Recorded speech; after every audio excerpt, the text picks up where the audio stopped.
ગુજરાતમાં વરસાદને લઈ અંબાલાલ પટેલે આગાહી કરી છે।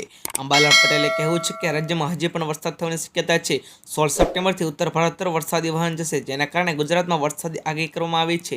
બીજી તરફ બંગાળ ઉપસાગરમાં બનતી વરસાદી સિસ્ટમ અને દક્ષિણ ચીનમાં બનતા ચક્રવાતના અવશેષો બંગાળ ઉપસાગરમાં આવતા સાગર વધુ સક્રિય થશે અને વરસાદના આવવાની સંભાવના છે।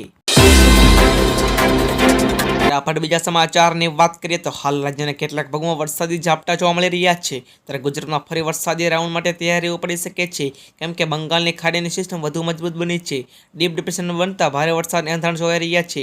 ડિપ્રેશનની દિશા હાલ ગુજરાત તરફ છે, ત્યારે 17 સપ્ટેમ્બરથી ડિપ્રેશનની અસર શરૂ થઈ શકે છે।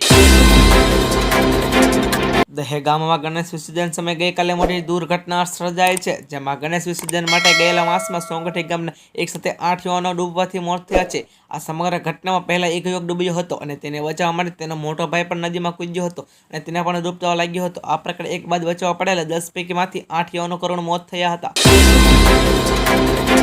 ખેડૂતો માટે રાહતના સમાચાર સામે આવ્યા છે। ખેડૂતોની આર્થિક સમૃદ્ધિમાં ફાળો આપતી પ્રધાનમંત્રી કિસાન સન્માન નિધિ યોજનાના લાભાર્થી હવે 18મો હપ્તાની આતુરતાથી રાહ જોઈ રહ્યા છે। આ યોજના હેઠળ કેન્દ્ર સરકાર ખેડૂતોને વાર્ષિક ₹6,000ની નાણાકીય સહાય આપવાની જાહેરાત કરી છે, જેથી તેઓ તેમની ખેતીની જરૂરિયાતો પૂરી કરી શકે અને આર્થિક રીતે શક્ય બની શકે છે। એટલે કે આવતા મહિને 18મો હપ્તો જાહેર થવાની શક્યતા છે।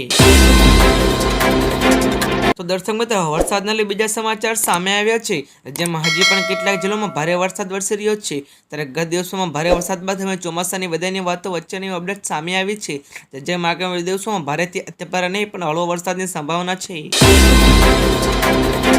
પ્રધાનમંત્રી નરેન્દ્ર મોદી 3 દિવસ ગુજરાતના પ્રવાસે આવી રહ્યા છે। જો વતન ગુજરાતના પ્રવાસ દરમિયાન અનેક વિષયોમાં કાર્યભેટ આપશે, સાથોસાથ કેટલીક મહત્વપૂર્ણ બેઠકોની અધ્યક્ષતા કરશે।